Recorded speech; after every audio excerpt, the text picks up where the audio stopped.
I'm Jamie Stewart. You're watching Newsday TV. 14 people are now accused of being porch pirates and ripping off people in Suffolk County.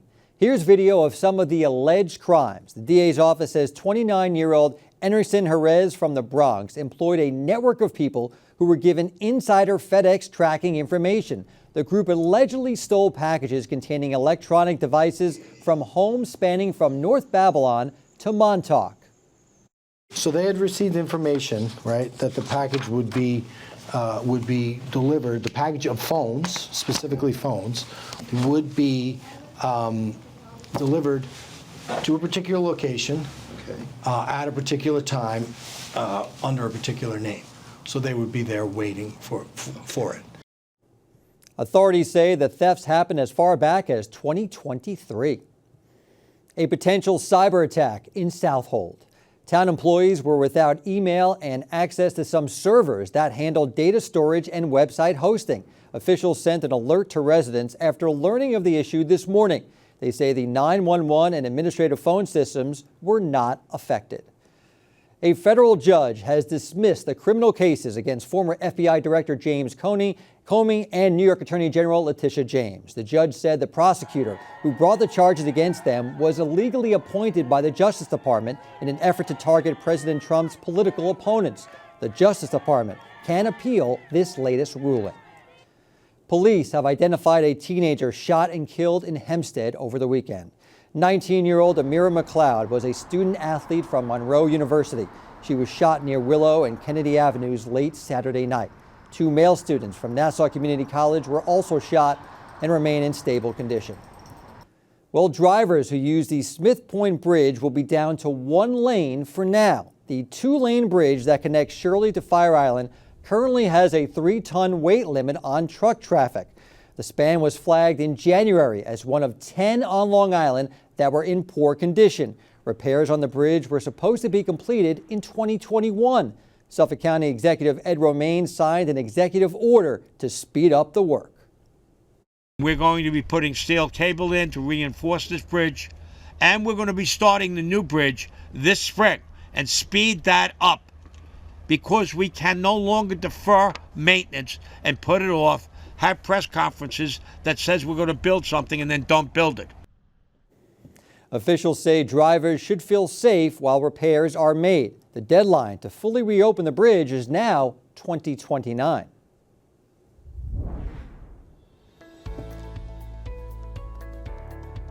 Now a quick look at tomorrow's weather. Looks like clouds will stick around and rain is on the way, but it won't be a washout. We made the umbrella in the evening.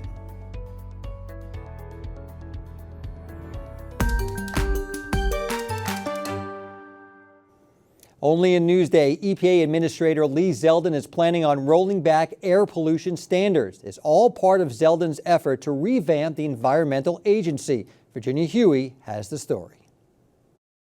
This is really tragic, and that is not an understatement. Environmentalists and health experts are sounding the alarm about EPA Administrator Lee Zeldin's proposal to roll back the air quality standard established last year under President Joe Biden. Zeldin is planning to propose a new, looser health standard for fine soot, dust, and chemicals, which are a byproduct of burning fossil fuels, wildfires, and some manufacturing plants. The particulates are the key pollutant that causes disease and death. Stony Brook Medicine's Dr. Norman Edelman says the move would cause serious harm to public health. The evidence is overwhelming that particulate matter makes lung disease worse, makes asthma worse, kills people with heart disease. Environmentalists say loosening the standard would also make the planet less healthy. Fine particulate matter contributes to climate change. It also is something that can settle into our marine environment and cause damage there, as well as other species. In announcing his plan for winding back the rule for fine particulate matter, Zeldin said the existing standard would, quote, shut down opportunities for American manufacturing and small businesses. Several business groups say it would reduce burdens on their businesses and help lower costs for consumers. The fossil fuel industries will get richer, the public will get sicker. That's not a trade-off that government should be promoting. That's something government should be defending against. Any rollback Zeldin may propose would have to go through an extensive rulemaking process and will likely be met with opposition from the scientific community. The consensus of scientists and public health experts seem to be that that there's a strong scientific evidence for this, keeping this current standard or even tightening it in the future rather than for rolling it back. For Newsday TV, I'm Virginia Huey. And be sure to go to Newsday.com for the latest on this only in Newsday story. Well, the busiest travel time of the year is here. AAA says 82 million Americans will travel over Thanksgiving, setting a new record. With flights starting to get back on track after the government shutdown, there is certainly a lot to talk about. So joining me now is Alex Slatke, Managing Director at AAA Northeast. Let's talk about this. We are expected to see a big increase in travelers, 1.5 million more people traveling this year than last. Why is that? You know, we're seeing increased consumer spending, particularly on travel. We've seen the number of miles Americans have traveled this year on the roads go up by 1%, the latest data, up 3 million flyers through October nationwide. So people are choosing to travel. And look, you know, there's inflation concerns, there's, you know, job concerns, but overall, we're seeing increased consumer spending and increased GDP, and that means people are really prioritizing travel. We've also recently reported that the average cost of a Thanksgiving dinner is down, so maybe people are splurging a little bit on other things. So we know that we just had these flight cancellations with the government shutdown. Those have now eased up. Things are opening back up. But is that going to be changing things for people as far as their travel plans are for Thanksgiving? I think a lot of people that booked their flights weeks and months and 6 months ago, they're going to be really relieved to know that their plans are most likely to be back on track. Look, there's always potential for delays anytime you're in the airport, certainly when you're on the roads. But we haven't seen a huge influx of people coming into us and saying they want to cancel their trip preemptively. Maybe some folks who were making last-minute decisions, they chose to drive rather than fly or forego the trip altogether. But we haven't seen a big wave of cancellations for the Thanksgiving holiday. Are most of the people driving when they are traveling? Very much so. Traveling by road is by far the most common way to get from A to B, and I mean certainly on Long Island, we're an island of cars. Yes. And I think people are generally going to choose that as the way to go if they can. Look, you know, flying is not cheap, so if you got a family of 4 or 5, you got to buy all those tickets. Yeah. Often the road trip is the way to go if it's feasible. Yeah, it certainly adds up. So we have all these people who are going to be traveling. Let's talk about when the best time they can travel is and the worst. What is the best time to get on the road this Thanksgiving? The best time is probably, you know, 9:30 to 11 or noon. So you want to be just after the morning rush, but before that afternoon rush begins. Once we hit noon, we start to see the traffic impacts a little bit. On Thanksgiving, you're saying? On Thanksgiving is really throughout the day there's going to be traffic, but the busier days are Tuesday and Wednesday. So if you're trying to get out there early, you know, try to hit the 9:30 to noon. On Thanksgiving, you know, we always recommend getting out a little bit earlier than you think you need to. Yes. And if you have some extra time before your call time at the house, go enjoy one of our parks or something like that. Hopefully the weather holds out for us. And get a coffee, something like absolutely. that. Pick up an appetizer to share. So when is the worst time to be on the road then? The worst time is Tuesday and Wednesday afternoons when you have the travelers mixing with regular commuters. We looked at MTA toll data, the 3 single worst hours on the MTA bridges and tunnels, which I think is a good proxy for the region.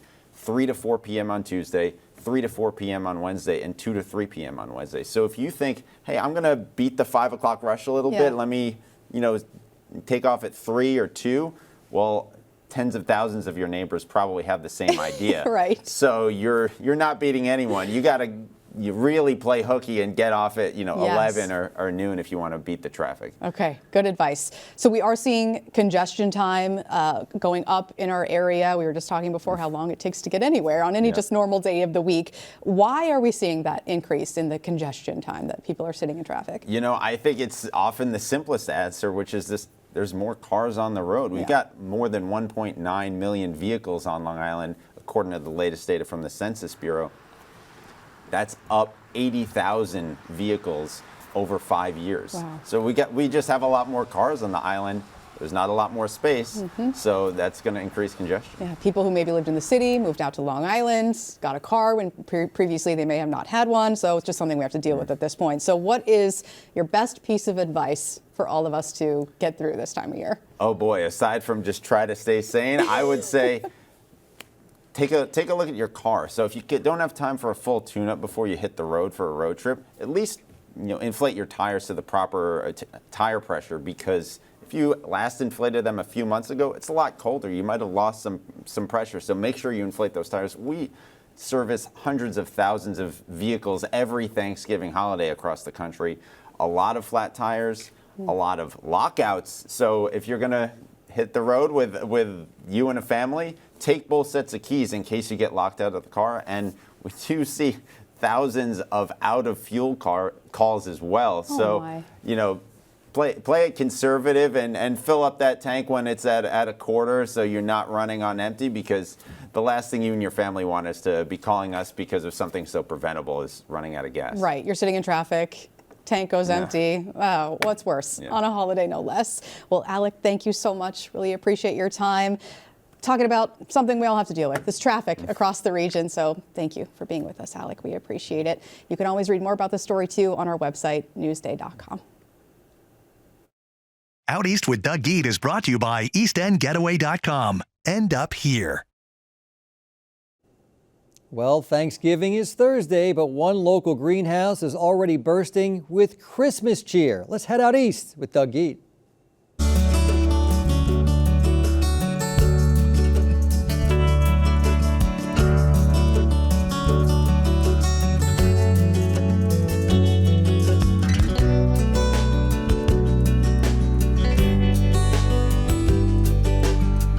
Everybody's thinking about Thanksgiving, but here it's all about Christmas. Thousands and thousands of poinsettias are being grown inside these greenhouses. Soon they'll be shipped out to retail shops and garden centers all across Long Island. I'm Doug Geed, out east for Newsday TV.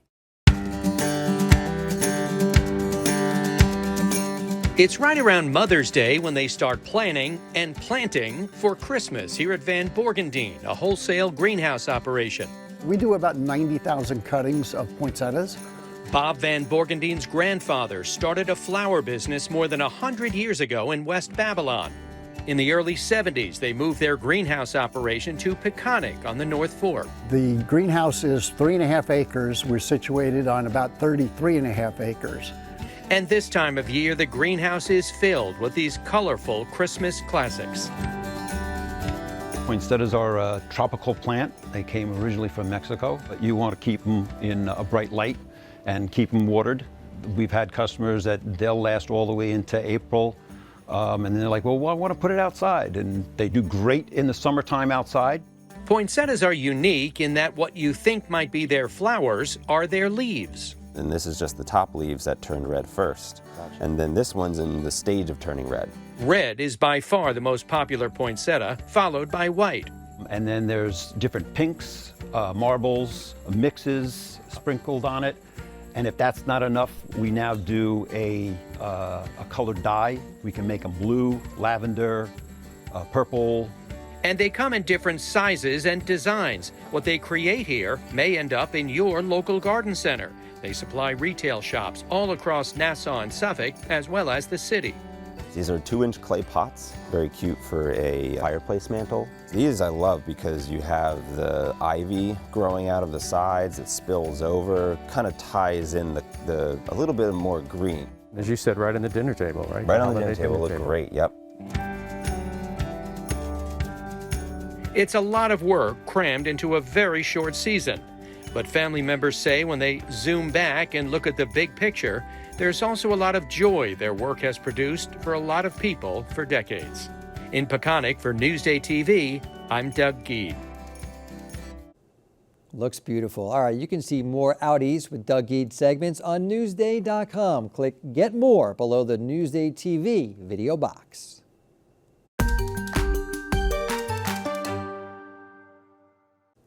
Only in Newsday, Carissa Kelman is getting the royal treatment, but we're not talking about spas, rather knights and jousting at medieval times. What else do you eat chicken with your hands and watch a joust but medieval times? It's a really unique appeal here, where you get to be entertained by something you've never seen before. Before the show, I got a behind-the-scenes peek at the stars of the night, the horses. They're so cute. They are indeed. Then it was time to check out the weapons. And yes, they're real. When two knights are swinging them at each other, they'll shave off the edges, and those are going to be the sparks that you'll see in the show. Okay. Pretty So much they're any sparks. weapon can spark. Yes. It will be sparks. You got to be ready for some fireworks. This looks scary. Yes, this is a very senior weapon. This is the double ball bola. This is the most dangerous thing that we use in the sand. This has to move fast, it has to hit hard, it's the safest way to use it. Oh, I feel like a knight. Next, it was my turn to suit up, and let me tell you, becoming a knight is harder and heavier than it looks. Oh my god, how do you do this?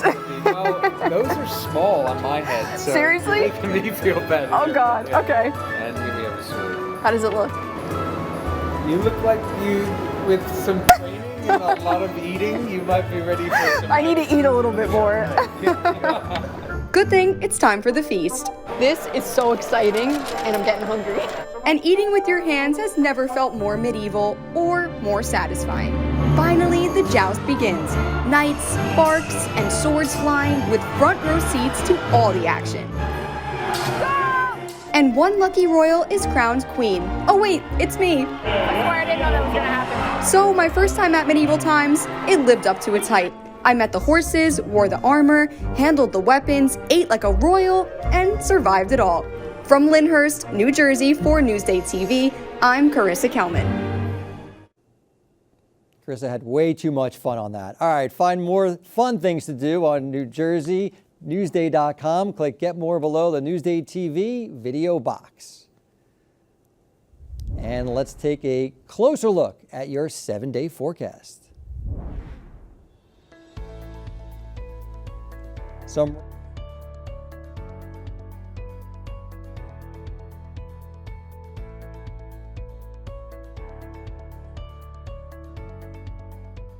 Long Island weather is brought to you by PTRC.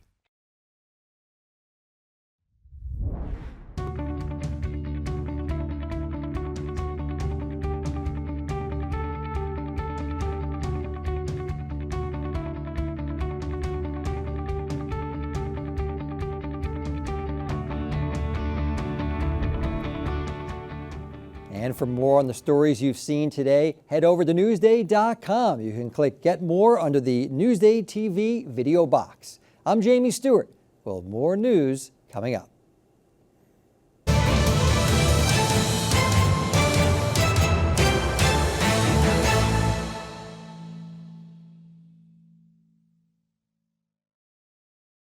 One girl's harrowing story reveals some of Long Island's darkest secrets. A complex story of drug abuse and sex trafficking that led to 23 arrests. Unprotected, now available at Newsday.com/unprotected.